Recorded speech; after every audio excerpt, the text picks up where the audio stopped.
Sebelum kita lanjut, jangan lupa like, comment, subscribe, dan nyalakan notifikasinya agar tidak ketinggalan info terbaru lainnya. Semoga bermanfaat. Jadi malaikat turun menghantarkan pesan dari Tuhan kepada seorang perawan. Wahai Maria, kamu akan hamil. Siapa yang menghendaki? Matius 1 atau Lukas 1?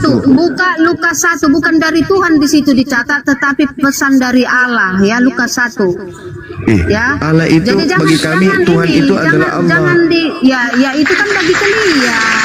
Oh, jadi Allah itu bukan Tuhan. Tuh gini, firman itu adalah Allah menjadikan segala sesuatu, ialah diberi jabatan Tuhan.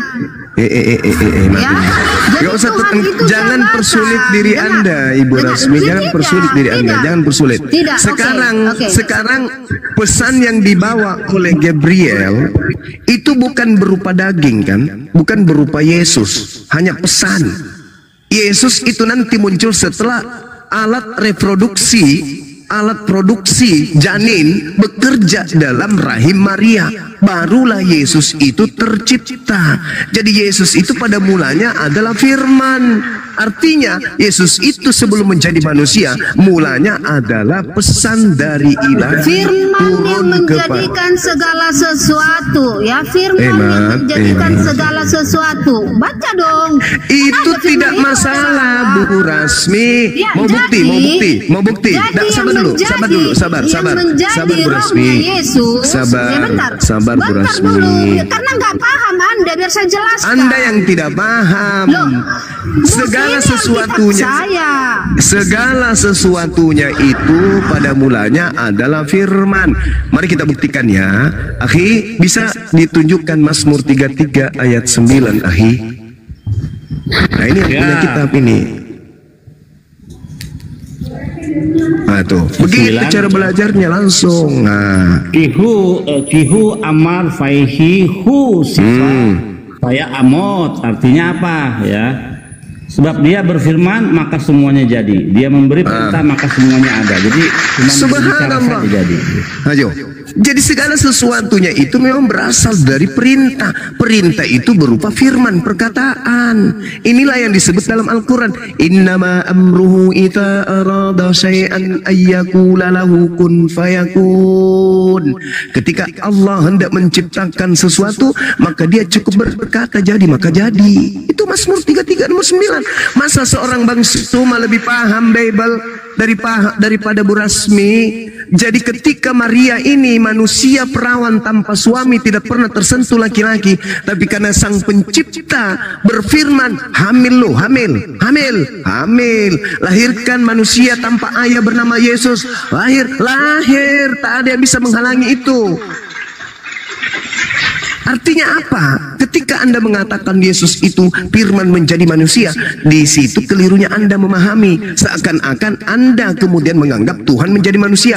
Padahal Tuhan menjadi manusia itu konsepnya berbeda. Adanya di pesan roh halus yang datang kepada Paulus. Tertulis di Kolose 2, Filipi 2, nomor 6, nomor 7, nomor 8. Jadi filosofi yang muncul dari himne Plato tentang logos, tentang firman di dalam dalam Yohanes 1 ini sampai nomor 14, itu bukan firman Tuhan dan bukan sabda Yesus, tapi itu masuk akal sesuai dengan firman Tuhan baik di dalam Al-Quran maupun di dalam kitabnya saudara kita Yahudi. Jadi bukan itu yang menjadi landasan Kristen menuhankan Yesus, bukan. Yang menjadi dasar landasan untuk menuhankan Yesus itu surat Paulus, Filipi 2 nomor 6, 7, 8, Kolose 2 nomor 9. Begitu Bu Rasmi. Jadi Yesus itu pada mulanya adalah firman. Alam semesta ini pada mulanya firman. Matahari pada mulanya firman. Semua yang tercipta ini berasal dari firman yang melekat pada Tuhan. Boleh akhi Yesaya 55 nomor 11? Mohon izin akhi, supaya kami umat Islam juga tahu. bahwa ternyata memang di dalam kitabnya saudara kami Yahudi tertuang data-data seperti itu. Silakan. Yesaya 55 ayat 11. ya.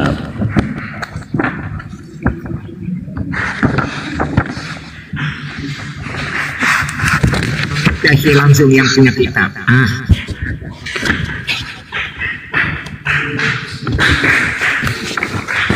Bentar ya.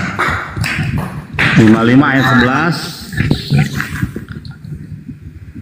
So shall be my word that emanate from my mouth, it will not return to me unfulfilled unless it will have accomplished what I desire and brought success where I send it. Jadi firman Tuhan itu tidak akan berlalu dengan sia-sia dan akan kembali dengan berhasil.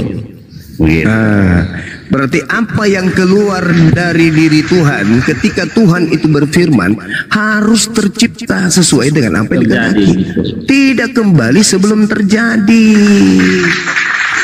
Ketika Gabriel datang kepada Maria, di mana dia menghantarkan pesan, aku ingin wanita tersebut hamil. Datanglah Gabriel, hei wanita perawan, Maria, ya paman, Tuhanku menghendaki engkau hamil. Aku nggak mau, sampaikan ke Tuhanmu, aku nggak mau. Habis itu kembalilah Gabriel, Tuhan, Maria nggak mau. Nggak ada cerita kayak gitu, nggak ada. Seketika ketika Tuhan menghendaki hamil, laki-laki pun kayak Pak Bom hamil kalau Tuhan menghendaki. Nggak ada cerita. Gak ada yang bisa menghalangi firman Tuhan. Ketika Tuhan sudah melontarkan ucapannya, kalimatnya, firmannya, tak ada yang bisa menghalangi itu. Semuanya akan terjadi dan tidak ada yang sia-sia. Gitu cara belajar Bible itu, belajar kitabnya Yahudi itu begitu. Jangan Anda akal-akali dengan konsep Romawi Yunani. Oh Tuhan datang begini dan begono menjadi daging bla bla. Tidak ada. Itu pernyataan Yesaya 55 nomor 11. Mari kita lihat pernyataan Yesus di dalam Matius 4 nomor 4. Apa kata Yesus di situ? Apa kata Yesus? Untuk membatalkan ketuhanan Yesus berdasarkan Yohanes 1 nomor 1 sampai nomor 14 yang digiring oleh Kristen. Yesus membatalkan itu. Matius 4 nomor 4 kata Yesus, manusia tercipta bukan hanya dari roti saja, melainkan titik 2, dari setiap firman yang keluar dari mulut Tuhan. Manusia bukan tercipta dari roti saja, tetapi juga tercipta dari firman yang keluar dari mulut Tuhan. Yesus berasal dari firman yang keluar dari mulut Tuhan.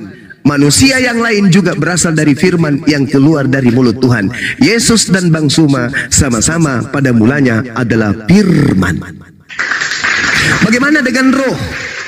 Di dalam Kejadian 6 nomor 3, Tuhan berfirman, rohku tidak selamanya berada dalam tubuh manusia. Ayo, rohku berarti roh yang ada di dalam diri manusia Yesus dan roh yang ada di dalam diri manusia Bang Suma sama-sama roh Tuhan. Ayo, dagingku sama-sama berasal dari firman. Daging Yesus, dagingnya Bang Suma sama-sama dari firman. Roh Bang Suma dan roh Yesus sama-sama dari Tuhan. Ayo, aku dan Yesus adalah sama. Zakaria 12 nomor 1, akulah Tuhan yang menciptakan roh yang ada dalam diri setiap manusia. Rohnya Yesus adalah roh dari Tuhan. Rohnya Bang Suma juga roh dari Tuhan. Rohnya Yesus dan rohnya Bang Suma sama-sama berasal dari Tuhan. Betul, betul sekali. Masya Allah. Jadi kenapa kemudian Kristen mengusung Yesus ini menjadi Tuhan? Karena pengaruh iblis tadi yang mengaku di dalam Lukas 4 nomor 6, wahai Yesus, ya paman, kepadaku telah diberi kuasa langit dan bumi, wahai Yesus, sembahlah aku. Bila mana engkau menyembahku, maka segala kuasa dan kemuliaan dunia akan kuberikan kepadamu. Itu kata siapa? Kata iblis. Berarti yang berkata diberikan kuasa langit dan bumi kepadanya, itu bukan Yesus, tapi iblis. Berarti yang keluar, yang mengajarkan pergilah ke seluruh dunia, jadikanlah seluruh bangsa menjadi pengikutku. Itu siapa? Itu siapa? Iblis. Kenapa kalian diusir? Di Matius 7 nomor 22-23. Bukankah kami telah memanggilmu Tuhan, bernubuat pakai namamu, mengusir setan pakai namamu, bermukjizat pakai namamu? Apa kata Yesus? Enyahlah daripadaku, aku tidak mengenal kalian. Kalian semua adalah pembuat kejahatan. Kenapa Yesus tidak mengenal kalian? Karena yang kalian ikuti itu Kristus palsu yang keluar dari kubur. Kan Yesus sudah berpesan. Yesus sudah berpesan, akhi. Dia katakan apa Yesus itu? Waspadalah kepada penyesat yang datang kepadamu dengan memakai nama Yesus dan berkata, akulah Kristus. Waspadalah. Jangan kau percaya. Yesus mengatakan itu. Apabila ada yang mengaku Yesus, jangan kau percaya. Nah, ketika Paulus mengaku bertemu dengan makhluk mengaku Yesus, kata Yesus percaya atau jangan percaya? Kata Yesus jangan percaya. Tapi karena Kristen ini bukan Yahudi, Kristen ini bukan pengikut Yesus, maka Kristen sendiri percaya. Kenapa Kristen percaya? Karena Kristen pengikut angkatan jahat yang meminta tanda kepada Yesus. Berikanlah tanda kepada kami. Kata Yesus, angkatan jahat ini tidak akan diberikan sebuah tanda, melainkan tanda Yunus. 3 hari 3 malam keluar dari perut ikan, keluar dari perut bumi. Jadi orang yang percaya kebangkitan dari kubur itu orang dari luar Yahudi, pengikut angkatan jahat. Makanya dalam Matius 23 nomor 15, celakalah engkau wahai ahli Taurat, celakalah engkau wahai orang Farisi, celakalah engkau wahai orang munafik, engkau menjelajahi daratan, menyeberangi lautan untuk mentobatkan orang menjadi pengikutmu, dan setelah kau jadikan orang menjadi pengikutmu, kau jadikan mereka orang menjadi orang neraka dan 2 kali lebih jahat daripada engkau sendiri. Pertanyaannya, siapa orang Farisi yang meninggalkan Yerusalem, menyeberangi lautan, menjelajahi daratan, mentobatkan orang menjadi pengikutnya? Siapa dan apa nama pengikut itu? Baca, pengikutnya bernama Kristen. Di mana tertulis Kisah Para Rasul 11 nomor 26, di mana Paulus disebut sebagai pendiri atau tokoh Kristen. Kisah Para Rasul 24 nomor 5. Paulus ini adalah penyakit sampar. Orang-orang Yahudi berteriak dan berkata, Paulus ini adalah penyakit sampar. Dialah yang telah menyesatkan orang-orang Yahudi di seluruh dunia dan yang beradab, dan dia adalah tokoh dari agama Kristen. Kitabmu sendiri yang mengatakan itu, bukan saya. Baca Kisah Para Rasul 24 nomor 5. Dia adalah penyakit sampar yang telah menyesatkan orang-orang Yahudi di dunia yang beradab. Bahkan ketika dia kembali ke Yerusalem, di Kisah Para Rasul 21 nomor 15 sampai 26, Paulus bertaubat dari mengajarkan ajaran Kristen. Berpikirlah, renungkanlah wahai saudara-saudaraku Kristen, kalian. Tapi yang udah terlanjur gimana tuh? Yang udah terlanjur kan ada tuh, yang kisahnya tentang yang udah terlanjur gimana itu? Yang sudah terlanjur, iya, yang sudah terlanjur itu disuratin, akhi, sama rabi-rabi, disurati untuk kembali kepada hukum Tuhan. Disurati oleh imam-imam penatua pada saat itu disurati. Tetapi orang-orang yang terlanjur kau sesatkan dengan mengatakan jangan kau bersunat, makanlah ini, makanlah itu, kami sudah menulis surat untuk mereka. Itu kata imam-imam pada saat itu. Terkait dengan engkau wahai Paulus, bertaubatlah, tahirkanlah dirimu, bawalah orang-orang yang lain, bayarkanlah mereka untuk mentahirkan dirinya. Di data nomor 26-nya dikatakan hari itu Paulus kemudian ditahirkan dan melakukan persembahan. Kira-kira kalau orang Yahudi melakukan persembahan kepada Tuhan, kira-kira manusia atau pakai hewan? Hewan lah. Hewan. Makanya Yesus mengajarkan dalam Matius 8 nomor 4, pergilah, perlihatkanlah dirimu kepada imam, lakukanlah persembahan seperti persembahan yang diperintahkan oleh Nabi Musa. Nabi Musa memberikan perintah persembahan apa? Manusia atau hewan? Hewan. Berarti Yesus mengajarkan mempersembahkan hewan, bukan mempersembahkan manusia. Tapi karena Kristen ini kelompok luar, pingin kali Yesus jadi korban, maka mereka menggelari Yesus itu dengan gelar apa? Anak domba, biar bisa disembeli untuk dosa-dosa Romawi dan Yunani. Na'udzubillah, summa na'udzubillahi min zalik. Semoga kami umat Islam dijauhkan dari ajaran-ajaran Roma, Yunani, seperti ini. Amin, amin. Cuci tangan dia ya, ketika orang udah kacau semua dicuci tangan. Cuci tangan dia, akhi. Berdasarkan Kisah Para Rasul 21 nomor 15 sampai nomor 26. Silakan saudara-saudaraku Kristen, Anda teliti lagi. Paulus cuci tangan, bahkan dia bertaubat dan mentahirkan diri, bahkan dia mempersembahkan kurban lagi. Katanya Yesus kurban sekali untuk selama-lamanya. Kok dia bertobat dan memberikan lagi kurban? Gimana dong? Oke. Kisah para rasul yang Anda bawakan tadi, ya. Kisah para rasul 21 nomor 15 sampai nomor 26. Kisah para rasul 24 yang Anda bawakan tadi, ya. Jalan nyata bagi kami bahwa orang ini adalah penyakit sampar, seorang yang menimbulkan kekacauan. Yang mengatakan ini adalah orang Yahudi. Supaya apa? Supaya Paulus diadili. Makanya baca selanjutnya, jangan baca satu ayat. Ya, kenapa ayat dia diadili? Di sini dikatakan. Kenapa dia diadili? Sama seperti Yesus difitnah. Makanya dikatakan enggak, di sini beda. sampar, karena cerita, beda. Jangan Anda samakan. Jangan Anda samakan Yesus dengan Paulus, beda. Itu beda. Gini, dengar. Lalu di mana? Di mana kemudian? Sabar dulu. Di mana ayat 10 lanjut dulu ayat 10. Lalu wali negeri itu memberi isyarat kepada Paulus bahwa ia boleh berbicara. Nah, kan di sini pengadilan di sini. Terus apa bicaranya? Orang Yahudi memfitnah Paulus sebagai penyakit sampar. Ya makanya memfitnah. Kok memfitnah? Betul tidak? Kutanya dulu sama saudara Bu Rasmi, kutanya dulu sama saudara Bu Rasmi. Bu Rasmi, dengarkan saya Bu Rasmi. Dengarkan saya Bu Rasmi. Betulkah Paulus mengatakan bahwasanya hukum Taurat itu sampah atau tinja? Betulkah? Tidak pernah Paulus mengatakan hukum Taurat itu sampah, tapi dikatakannya sudah batal. Ya, kita baca di Filipi ya.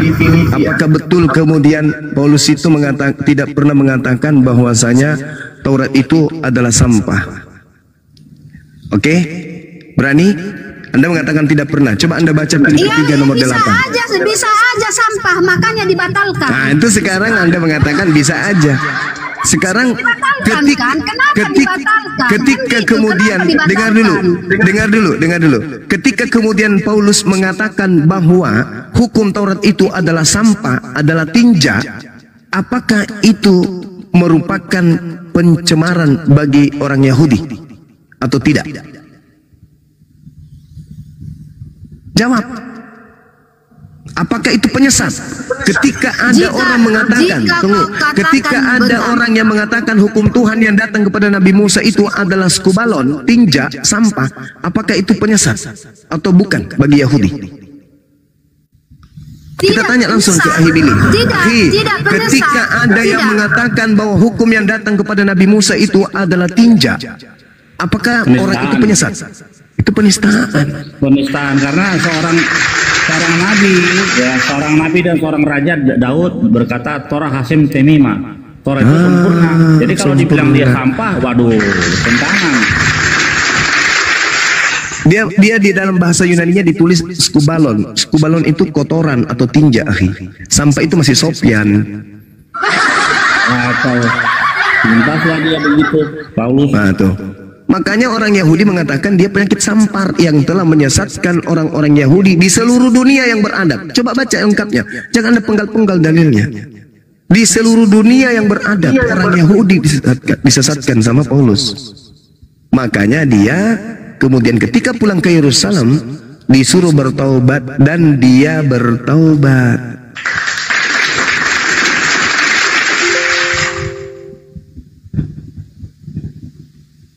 Itu Bu Rasmi.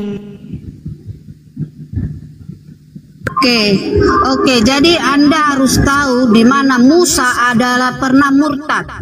Ya, di mana Musa pernah meninggikan ular di padang gurun. Maka sebab itu